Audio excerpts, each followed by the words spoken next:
अस्सलामुअलैकुम नाज़रीन, एक नए वीडियो के साथ मैं हूं आपका मेज़बान रज़ा अब्बास। तुर्की की सूरत हाल के हवाले से बात करेंगे। बाज़ दोस्त ऐसे हैं जो कमेंट्स में कह रहे थे कि जो टर्की की जो रिसेंटली इस वक्त सूरत हाल बन चुकी है उस हवाले से अपडेट करें।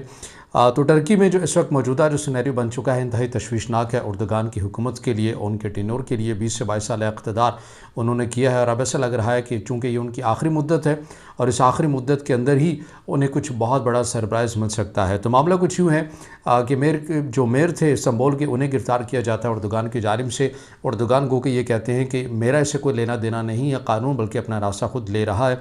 तो अकरम इमामोगलू जो कि इस्तांबुल के मेयर हैं, जिन्हें उर्दगान की जानिब से गिरफ़्तार किया गया, तो मामला कुछ इतना सादा भी नहीं है, बल्कि जो रिपोर्ट्स आ रही हैं पूरा मीडिया की जानिब से उनके हक़ में जो एहतजाज किए जा रहे हैं। तुर्की के तकरीबन 55 सूबों के अंदर एहतजाज इस वक्त जारी व सारी हैं।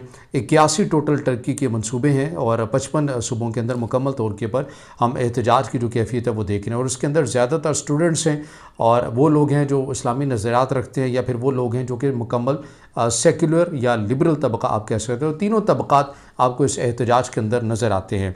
अकरम इमामोगलू जिन्होंने हाल ही में अपनी एक सियासी जमात भी बनाई, 2 बार ये मेयर मुंतखब हुए इस्तांबुल के, और CHP इनके सियासी जमात का नाम है। और ये 2028 में तुर्की के जो सदारती इंतखाबात होने उसके लिए इनकी पार्टी की जानिब से इन्हें नामज़द भी किया गया।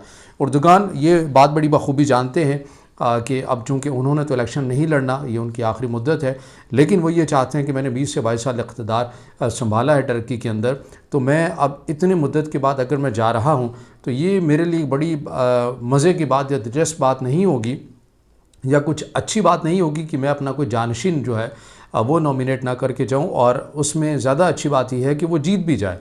तो ये उर्दगान जो हैं वो बड़ी बाखूबी जानते हैं कि जो इमाम अकरम ओगलू हैं जिन्हें गिरफ़्तार किया गया है, उनके मुकाबले में अगर उर्दगान अपना कोई जानशीन लेकर आएंगे तो वो ठहर नहीं पाएगा। इसीलिए उन्हें अभी से, हालांकि इलेक्शन 2028 में होने, मगर उर्दगान की जानिब से अभी से ही उन्हें मुतनाज़ बनाया जा रहा है। और वही इल्ज़ामात हैं जो आप पाकिस्तान में भी देखते हैं, अगर किसी को जेल में डालना है तो उसके पर करप्शन के इल्ज़ामात लगा दिए जाते हैं, उसकी डिग्री को जाली कर दिया जाता है। तो ऐसी सूरत हाल उर्दगान की जानिब से इमाम अकरम ओगलू जो हैं उनके ऊपर लगाई गई हैं। 31 साल के बाद याद आया है कि उनकी जो डिग्री है वो जाली, 2 बार वो मेयर भी मुंतखब हुए इस्तांबुल के। लेकिन बहरहाल अब मामला ये है कि उर्दगान किसे अपना जानशीन बनाना चाहते हैं।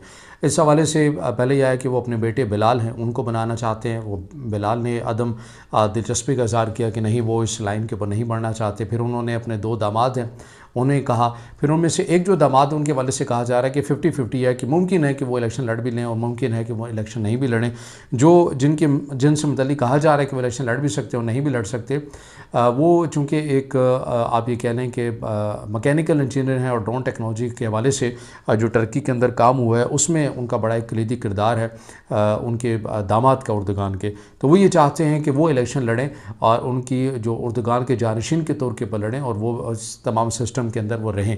लेकिन उर्दगान ये भी जानते हैं कि इमाम ओगलू जो हैं उनके मुकाबले में वो ठहर नहीं सकेंगे, इसलिए उन्हें पाबंद सलासल कर दिया गया है और उन्हें अभी से मुतनासिब बनाया जा रहा है। मगर ये जो गेम है ये उल्टी पड़ चुकी है और स्टूडेंट्स बड़ी तादाद के अंदर बाहर निकल आए हैं इमाम ओगलू के हक़ में, और 10 के करीब सहाफ़ियों को गिरफ़्तार कर लिया गया। BBC के सहाफ़ी को पहले 24 घंटे गिरफ़्तार रखा गया उर्दगान की जानिब से, उनकी हुकूमत की जानिब से, उसके बाद उन्हें डिपोर्ट कर दिया गया। इसी तरह फ्रांस 24 चैनल है, उनके सहाफ़ियों को भी मुश्किलात का सामना है। इंटरनेशनल मीडिया को कवरेज नहीं करने दी जा रही उर्दगान की जानिब से।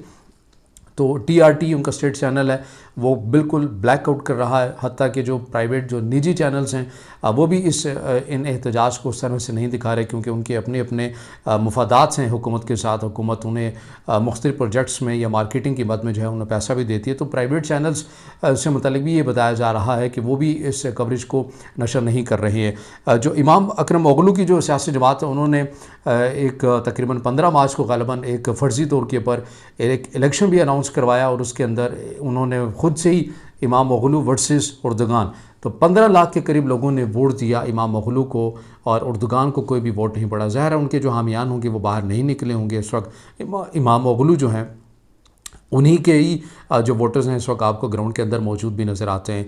उर्दगान की जानिब से मजहबी टच का भी इस्तेमाल किया गया और ये कहा गया कि ये जो इमाम ओगलू हैं ये तो दीन मुखालिफ हैं, सेक्युलर हैं, लिबरल हैं। तो उसका जवाब उनकी पार्टी की जानिब से ये दिया गया, उन्होंने माह रमज़ान के आखिरी अशरे में ही एक अवामी अफ्तार का इनेकाद कर लिया, और जिसके अंदर बहुत बड़ी जमे जो है वो लोगों की उमड़ आई। तकरीबन ये बताया जा रहा है कि 2.2 या 2.4 मिलियन लोग जो हैं वो बाहर निकले एहतजाज की सूरत में भी, और उन्होंने अफ्तारी भी की। अब इसके अंदर जो हिकमत अमली थी CHP की या इमाम ओगलू की जो सियासी जमात है उनकी, कि अगर उर्दगान ने यह ऑर्डर दिया कि लोगों के ऊपर क्रैकडाउन करें, तो हम ये बता सकेंगे कि देखिए कि इन्होंने तो अफ्तार पार्टी के ऊपर क्रैकडाउन कर दिया। ये ख़ुद को एक मजहबी पसंद लीडर कहते हैं, मगर ये तो लोगों को अफ्तारी भी नहीं करने देते।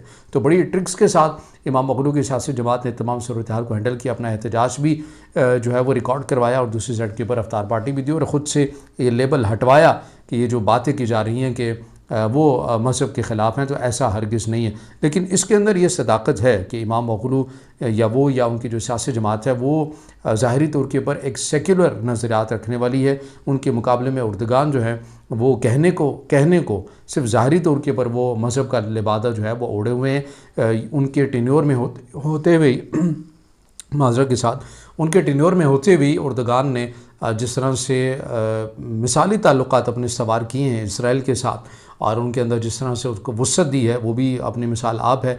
मगर मजहबी नज़रियात रखते हुए उसके, चूँकि उन्होंने वोट बैंक के लिए एक मजहबी टच का वो इस्तेमाल करते हैं, तो इमाम ओगलू की ये बात जो है वो माहिरीन बता रहे हैं कि उनकी ये एक अच्छी खासियत है कि जो मजहबी लोग हैं वो भी इमाम ओगलू को पसंद कर रहे हैं, जो सेक्युलर हैं वो भी उनको पसंद कर रहे हैं, और ये दोनों तरफ के जो तबक़ात हैं वो इमाम ओगलू को पसंद कर रहे हैं। और यही सबसे बड़ी टेंशन है उर्दगान के लिए। और स्टूडेंट्स तारीख बनती भी जा रही है, बांग्लादेश के तर्ज की एहतजाज जो है वो हमें बनता हुआ नज़र आ रहा है। चूँकि आपको याद होना चाहिए कि दुनिया भर में जितनी भी जो तहरीकें होती हैं उनमें बिलखसूस जो स्टूडेंट्स तहरीक होती है वो हुक्मरानों के लिए बड़ी परेशान कुन होती है। पाकिस्तान की अगर आप मिसाल ले लें तो अयूब ख़ान को इक़्तिदार से निकालने के लिए या उन्हें हटाने के लिए बड़ा कलीदी किरदार रहा स्टूडेंट्स तहरीक का।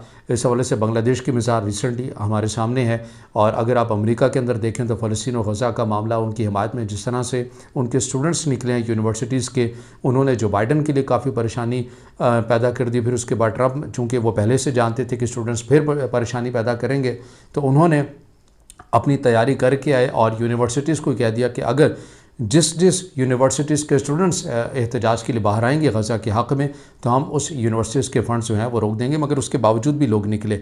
तो ये पूरी दुनिया के हुक्मरान जानते हैं कि स्टूडेंट्स जो तहरीक होती है उसे रोकना बड़ा मुश्किल काम होता है। और उर्दगान को अब ये चैलेंज फेस करना पड़ा है कि स्टूडेंट्स जो हैं वो बड़ी तादाद के अंदर निकल आए हैं, और वो ये कह रहे हैं कि अब अपनी मुद्दत को पूरी करें और यहाँ से जाएँ।